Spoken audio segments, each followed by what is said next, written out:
Okay, so good morning ulit sa inyo. So ito yung ating continuation kanina. So developmental theories and other relevant theories. Ito yung mga theory na may kalaman sa development natin sa iba't ibang aspeto katulad ng physical, sexual, emotional, moral, cognitive, and as well social. Okay, so meron tayong anim na i-discuss. Unahin natin si Sigmund Freud's psychoanalytic theory. So ito si Sigmund Freud. Okay, so kung mapapansin nyo sa picture, meron kayong makita na isang babae sa lalaki na nakahubad-hubad, and then yung mga sensitive body parts nila, particularly the private parts, ay yun yung mga may kulay. Okay, so ito yung tinatawag nating class na erogenous zone. So erogenous zone, kinoin to, o mismo ang nagbigay ng pangalan dito ay si Sigmund Freud. So these are the specific pleasure area that become focal points for the particular stage. So meron siyang 5 stage. So sa bawat stage ay meron mga specific na pleasure area o tinatawag nating erogenous zone. Okay, then, pag-aralan din natin yung kanyang concept. Meron din siyang term na tinatawag na fixation. So, pag sinabing fixation, it results from failure to satisfy the needs of a particular psychosexual stage. Okay, balikan natin. So, in every stage, merong erogenous zone. Pag hindi mo na-meet o na-satisfied yung specific pleasure area mo sa bawat stages, magkakaroon tayo ng fixation. Kaya for me, pag sinabi nyo sa akin na fixation, ito yung unsatisfied needs and wants. O yung desire do sa particular na psychosexual stage mo. Then, sabi dito, as an adult, so anong mangyayari? Paano kung, ngayon sir, kung nagkaroon ka ng fixation, for example, sa oral o sa latency, wala naman magiging problema habang ikay bata. Pero, ang sinasabi dito, according to his theory, as an adult, the person will now manifest behaviors related to his erogenous zone. So, kumbaga, noong bata, hindi natin napapansin, pero pagtanda niya, dun lilitaw yun. Okay, then, sa pag-aralan natin yung unang stage, okay, so ang unang is oral stage, so mapapansin niyo naman, di ba, nakapatukat yung bata. So, it happens from birth to 18 months, and the erogenous zone or the pleasure area is the mouth, kasi doon sinusubo yung daliri. So, the description is the child is focused on oral pleasures or what we call sucking. So, yan, nagta-thumbs up. Then, ano magiging epekto nito kapag hindi mo na-satisfied, nagkaroon ka ng fixation? Pag bata, hindi lilitaw, pero pag tanda, lilitaw, eto na. Magkakaroon ka ng oral receptive at saka oral aggressive. So, sa oral receptive, pwede kang mag-smoke, drink alcohol, at saka overeat. Take note, this is just only a theory. It may be true to some, but it may not be true to others. Kasi baka sabihin niyo sa akin, parang hindi totoo kasi natuto ko manigarilyo o natuto ko ng alak kasi bunga ng, dahil sa pressure ng kaibigan ko. Sa iyon. Pero, there are some people na kung saan, hindi naman sila na pressure, pero hinanap na lang nila na gusto nila may nakasubo sa kanilang bibig o uminom sila ng alak. Kasi this is just only a theory. Then, pwede naman din maging oral aggressive. Ang oral aggressive naman, ito naman yung mga, katulad ng ginagawa ng lalaki na to, wala siguro mabiling nail cutter, binight na lang niya yung nails niya. Okay, pero kidding aside, talagang may mga taong ganun. Gusto, kinakagat-kagat yung kanilang kuko, mahilig sa chismis, and then gumagamit sa ng mga curse words. Okay, mga sana mamatay ka na, mga ganyan-ganyan. Okay, so yun yung oral stage. Tandaan, sa mouth ang erogenous zone. Pagdating sa anal stage, kitang-kita naman yung bata ay nagtatry na pumupo. Okay, so ang period nito happens from 18 months to 3 years. The erogenous zone ay sa anus, sa pet po, kasi doon lumalabas yung pupo natin. So the description is the child finds satisfaction in eliminating and retaining feces. Take note, nasa ng pressure ng bata, nasa paglabas at nasa pagkikip. Okay? So, fixation, we have anal retentive. Pagka nagkaroon ka ng fixation doon sa anal stage during 18 months to 3 years, pagtanda mo, dalawa magiging kalalabasan niyan. It's either anal retentive or anal aggressive. So, anal retentive, kitang-kita naman natin, napaka-perfectionist, sobra sa cleanliness and as well the control. Pagdating sa expulsive, from the word anal, expulsive talaga, di ba? Ang gulo-gulo, ito yung messy and disorganized. Yun. Then, the third one is the phallic stage. Kung masin niyo yung bata sa picture, nakahawak siya sa kanyang toy. Okay, then, period is from ages 3 to 6. The erogenous zone is genitals. So, kung sinabi natin genitals, the penis and as well the vagina ng babae sa kanang lalaki. So, description is preschoolers will sometimes be seen fondling their genitals. So, yan kasi kung mapapansin nyo, di ba, pag-iihi sila, talagang yung mga batang mga lalaki, pinagwaway-gayan pa nila yung kanilang mga toy para lang umihi. Minsan naman, hawak-hawak nila papataas. Doon nasabi, di ba, yung pataasan niya. Mga babae naman, habang umiihi, yung mga kinder, nakatuwad. Bakit? Tinitina kung saan lumalabas ang kanilang ihi. Diba? Okay, ngayon, pag nagkaroon tayo ng fixation sa phallic stage, ano ang mangyayari sa atin? Magkakaroon tayo ng Oedipus or Electra complex. So, si Oedipus at si Electra ay parehas mga Greek mythology character na kung saan na-inlove sila sa kanilang mga magulang and then pinatay nila yung asawa ng kanilang mga magulang at sila nagpakasal sa kanilang mga magulang. Okay. Just to give more specificity o maging specific tayo, si Oedipus, kabasin nyo doon sa picture, mas gusto niyang kasama ang kanyang nanay kumpara sa kanyang tatay. Kaya nangyari doon sa kwento, pinatay ni Oedipus ang kanyang tatay, nagpakasal siya sa kanyang nanay. Okay? Then sa Electra complex naman, baliktad naman. Okay? So sa Electra, girls develop sexual attraction towards their father. So mas gusto nila kasama ang kanilang tatay kumpara sa kanilang nanay. Okay? Among the 5 stages ni Sigmund Freud, ito ang pinaka-sensitive. Why? Kasi dito lumilito yung identity. Okay? Yung sex ng bata, yung kanyang gender, 'di ba? Kasi ang mangyayari kung yung bata laging kasama niya yung nanay niya, ano makukuha niya yung pagiging effeminate. 'Di ba? Kung babae, yung batang babae laging kasama naman niya tatay niya, ano makukuha niya yung masculinity ng tatay niya. Kaya dito lilito na parang pwedeng maging bading o maging tomboy yung batang babae at saka batang lalaki. Kaya dapat babantayan niyo 'to. Okay? So lilito talaga 'to na mas gusto talaga, kaya nga tinawag yung mama's boy, papa's girl, 'di ba? Pero dapat bandang huli, kumbaga si tatay, kukunin niya si lalaking baby niya kasi kailangan siya makasama talaga. Then si batang babae naman, ang makasama dapat lagi si nanay. Okay, then ika-4 na stage, the latency stage. Ito yung age 6 to puberty. There's no erogenous zone at saan ang focus nila? So schoolwork and sexual instincts are calm. Okay. I beg to disagree dito kasi bakit? Kasi nung time kasi ni Sigmund Freud, wala pang internet. Wala pang smartphone. Ngayon kasi, as early as elementary, nakakapanood na sila ng mga pornographics. Nakakapunta na sila sa mga pornographic sites eh. Remember, this is just only theory. At pagbasingin din natin yung taon nung pinundak ni Sigmund Freud ang kanyang theory kumpara sa panahon na nandito tayo ngayon. Okay? So sabi dito, mas ang gusto daw ng bata ay mag-aral. Ay, hindi gusto ng bata mag-aral sa panahon natin ngayon. Totoo yun. Pero yung sasabihin niyang sexual instincts are calm, doon ako nagdi-disagree. Sa panahon natin ngayon. Okay, then? How about the last stage is the genital stage, okay? The period is puberty onwards, erogenous zones is genital. So tandaan, pag tinanong kayo sa net, anong stages ni Sigmund Freud unang naging erogenous zones ang genital? Nasa palik. Ano namang stage yung naulit ng erogenous zones ay nasa genitals? Nasa genital stage din. O anong stage sa kay Sigmund Freud na yung kanyang erogenous zones at yung stage ay parehas genital. Nasa genital stage. Okay, so description, adolescents focus on sexual urges towards opposite sex and then sexual maturity. So ito yung kay Sigmund Freud, sa kanyang OAP, lagi. Okay, para matandaan natin, OAP, lagi, oral, anal, phallic, latency, and genitals. Okay, then, pag-aralan din natin yung Freud's personality component. So alam na alam nyo to, yung id, ego, and then the superego. So, base sa picture, makikita natin ang id medyo devilish. Ang ego naman medyo real. Then, ang superego naman medyo may pagka-angel ang dating. So, pag-aralan muna natin yung id. Kasi ito yung unang meron ang tao, according to Sigmund Freud. So, ang id, ito yung tinatawag nating instinct. Okay, it focuses on the immediate satisfaction of its needs such as sex, hunger, thirst, etc. Kasi din yung mga bata, di ba? Ang gusto nila pag sila nagutom, iyak. Kailangan ng dede. Pag hindi nabigay, iyak pa rin. Ngayon, kahit napupurt yung magulang niya, wala siyang pakialam kasi umihi siya, pumupo siya ng madaling araw, nagugutom siya, pingin ng dede. Kailangan i-provide mo sa akin yun. Yun ang tinatawag nating class na id. Very selfish. Ang aim mo lang is masatisfied mo yung needs mo. Parang yung mga, yung mga rapists dyan, di ba? Wala silang pakialam, pumapatay nila yung batang nire-rape nila. Basta sa kanila, ma-arouse nila yung kanilang gusto. Diba? Yun ang id na tinatawag. Then habang tayo nagmamature, nade-develop natin yung ego o yung reality. Sa reality, aware that others also have needs to be met. So dito, hindi ka na ganun ka-selfish katulad ng id. Naiisip mo na, hindi lang ako may kailangan, sa tayo si nanay may kailangan, din kailangan din nilang matulog. So, yung ego ngayon, class, it becomes the deciding agent of our personality. Whether si id ba o si superego ang magmamanifest sa sarili natin. So, katulad na limbawa, si ego, yung tao, rapist, diba? Gusto niyang mang-rape. Okay. So, si ego, magde-decide siya. Si iba o si superego. Sabi ni superego, huwag, masama. Sabi ni id, sige, gawin natin. So, ano nangyari? Mamimili si ego, sino gagawin niya? So, habang nire-rape ng tao, yung batang babae, yung id ang namamayani sa kanya. Wala siyang pakialam na masisira niya yung kinabukasan ng bata, na pwede niyang mapatay yun, etc. etc.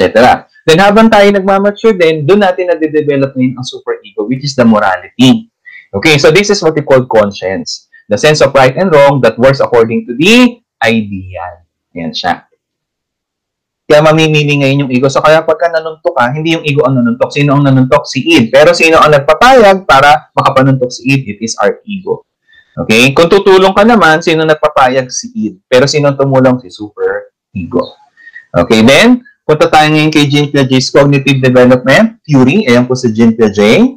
Okay, so anong basic concept niya? Yung word na schema. Okay, this which individuals intellectually adapt to and organize their environment. It is an individual system of understanding. It is like the mind as a filing cabinet, and each drawer has a folder that contains files of things he has had an experience with.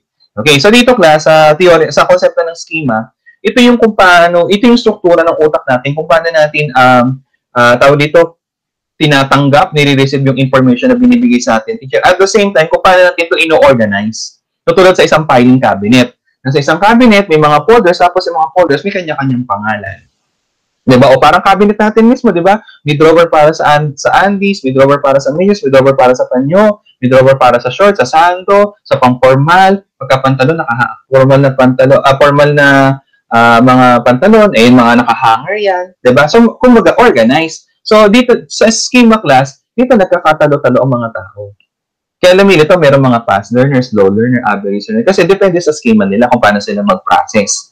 Okay, then, katulad nito, nakita ng isang bata isang St. Bernard na aso. So, anong nangyari? Nakita niya, big, ano pa, 4 ang paa, may buntot, tumatahol, mabalahibo. Tinanong niya nanay niya, Mami, anong tawag dito? Dog. So, papasok niya sa utak niya. And then, anong mangyayari? Papangalanan niya yung folder ng dog. So, yung folder ng dog, anong gagawin? Ilalagay dun sa drawer. And that will now become the child's schema or prior knowledge regarding what a dog is. Then, sa schema, meron yung 2 uri para ma-create natin. May tinatawag tayong assimilation and accommodation. So, unahin natin yung assimilation. Kung sinabi natin assimilation, fitting a new experience into an existing. The concept is adding, assimilation. Ang tinatandaan ko dito is yung letter A, S, and M na meron dun sa word na assimilation. Na pag tinagalog ko yung A, S, M, asama. So, pag sinabing asama, hindi iwan. Diba? So, meaning, dumadagdag ka kasi ikaw ay asama. Hindi ba? Okay. So, dito, sabi natin dito, for example, yung bata nakakita ng isang dog, okay, na maliit. So, anong mangyayari? Dahil may prior knowledge na siya ng kung ano ba ang dog, dahil nakita siya uli ng aso na small, tapos 4 pa rin ang paa, may buntot, tumatahol, tapos mabalahibo. Okay, pwede niya sabihin na ang cute naman ng dog, ang liit naman ng dog. Bakit? Kasi meron na siyang prior knowledge. And as you can see, nagdagdag siya. Ano yung dinagdag niya? Ano yung in-assimilate niya? Yung characteristic ng isang dog na small. Okay, how about accommodation? So, accommodation naman is creating a new scheme by modifying an existing scheme.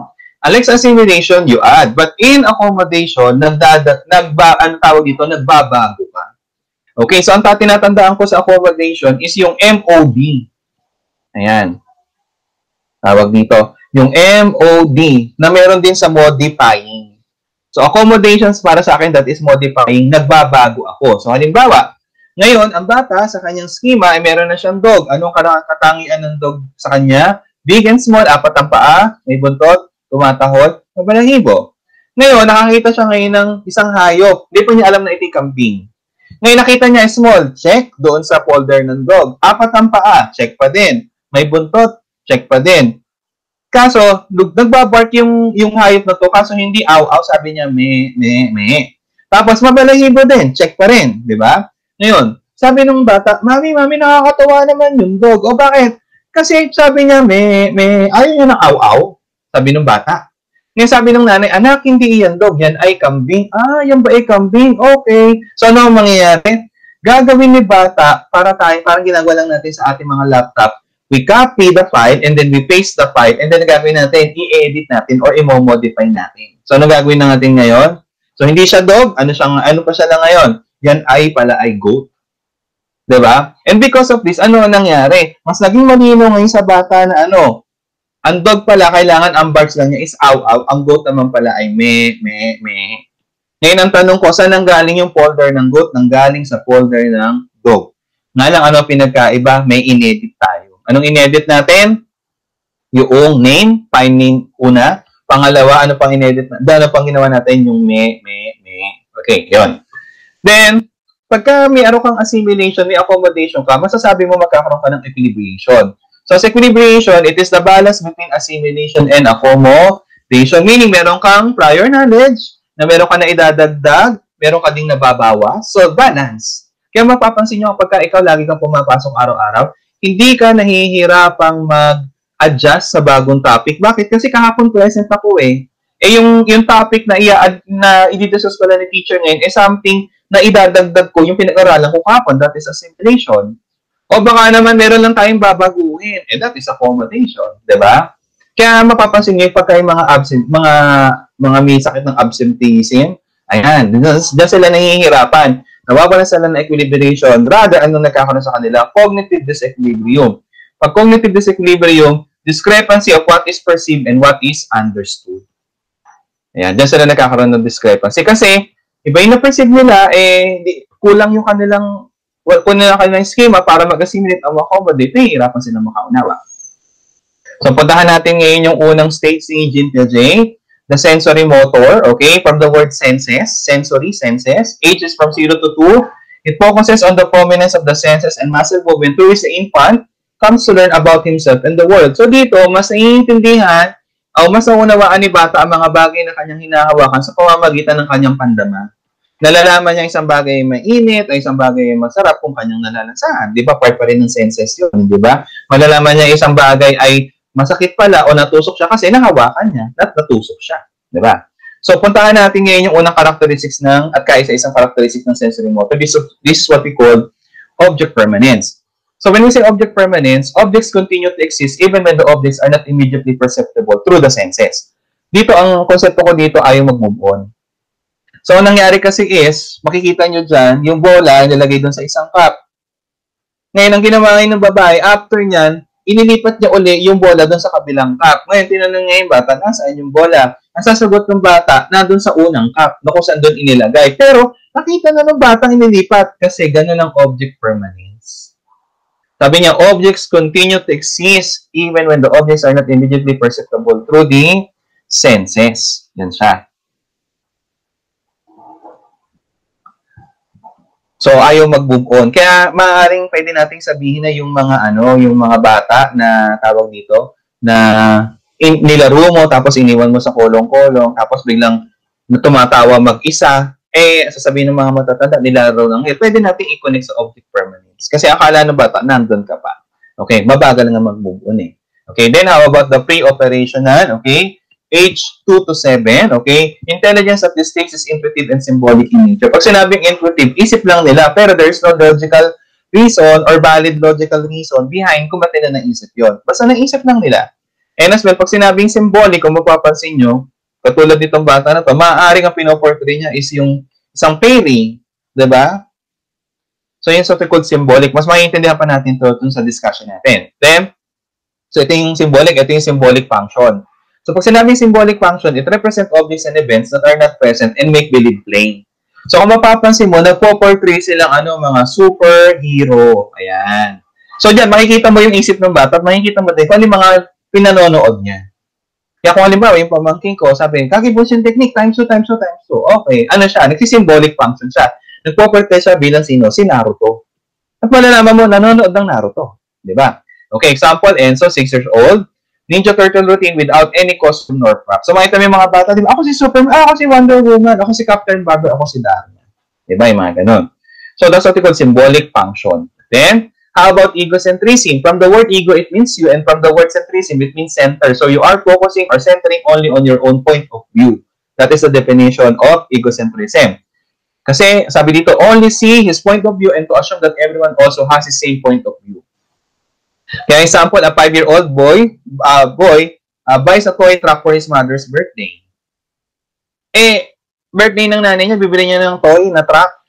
Bakit ganun? Kasi egocentrism.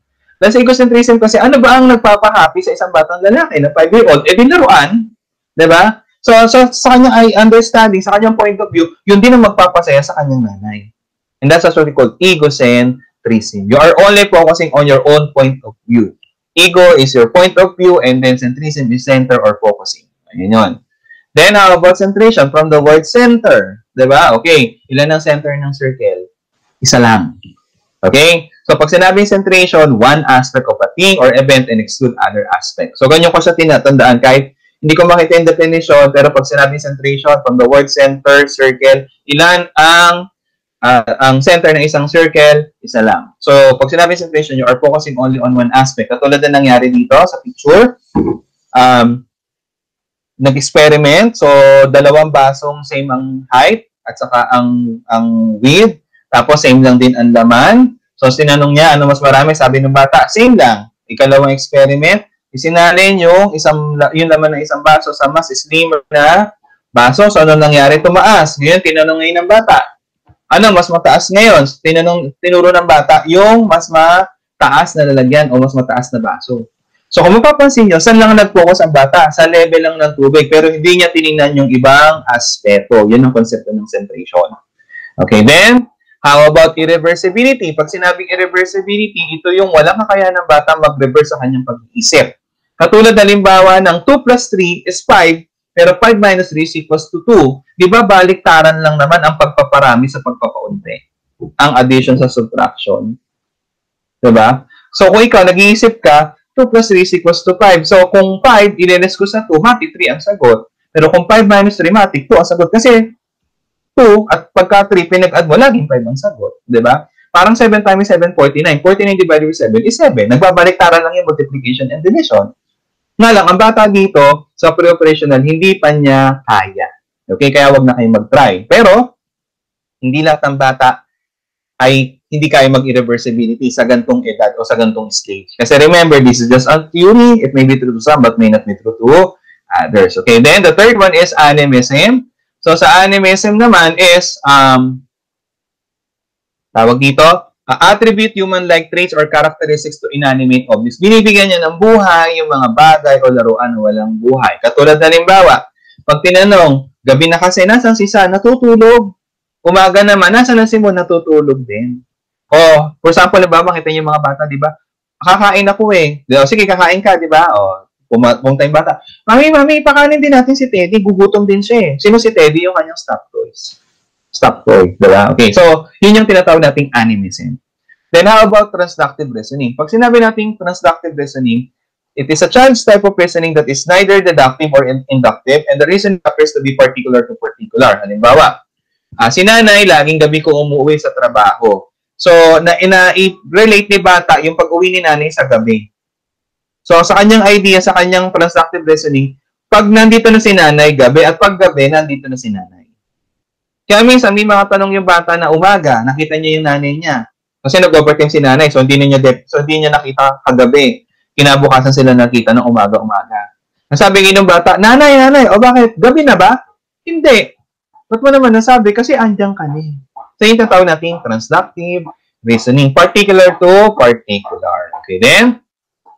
How about the third one? Concrete operational. Okay, age is from 7 to 11. So, anong concept nito? Think logically about concrete objects and events only. So, kung mapapansin natin, yung isa, true senses, yung isa, intuitive and symbolic. Pagdating sa concrete, logical na. Pero may limitations pa rin sa mga bagay lamang nakikita na hawakan natin. Pero kung hindi natin pa nakikita na hawakan, hindi natin kayang imagine yun, hindi pa tayo pwedeng pumunta sa formal operational. Nasa concrete pa lang talaga tayo.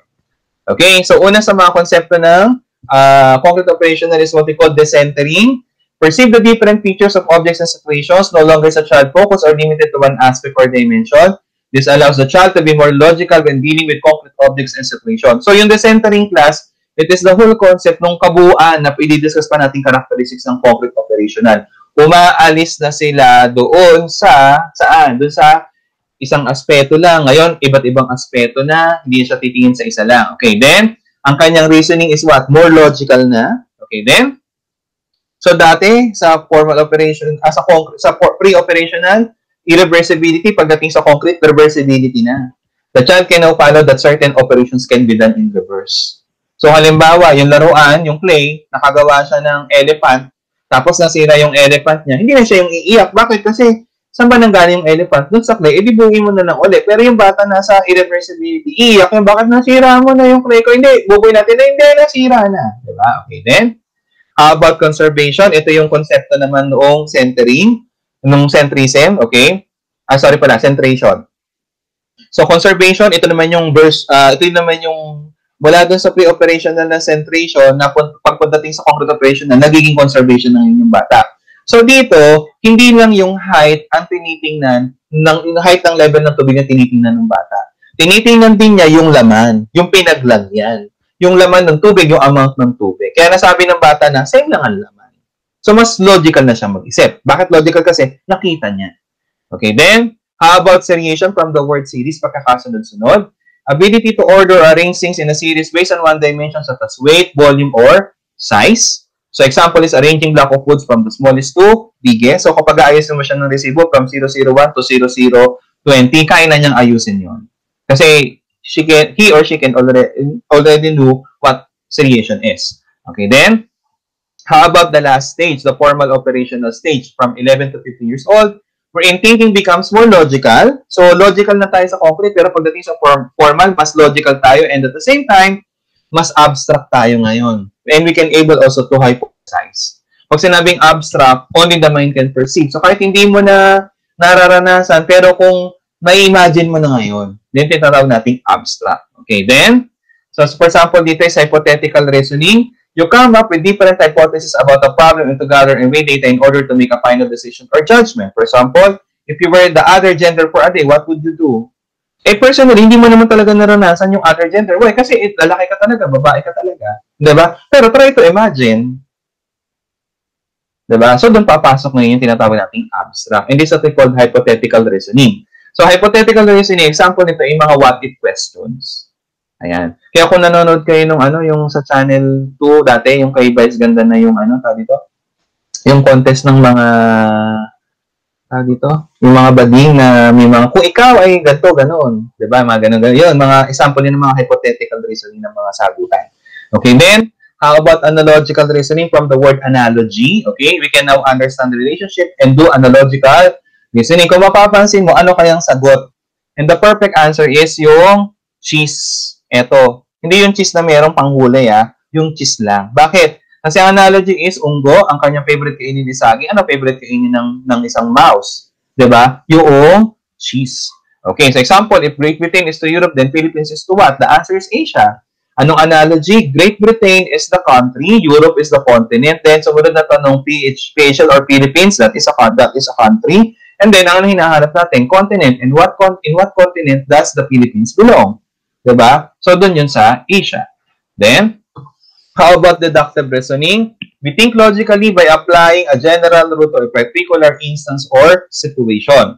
Example, our countries near the North Pole have cold temperature. Greenland is near the North Pole, so therefore, Greenland has cold temperature. Again, in-apply pa rin natin yung pagiging abstract at pag-hypothesize. Why?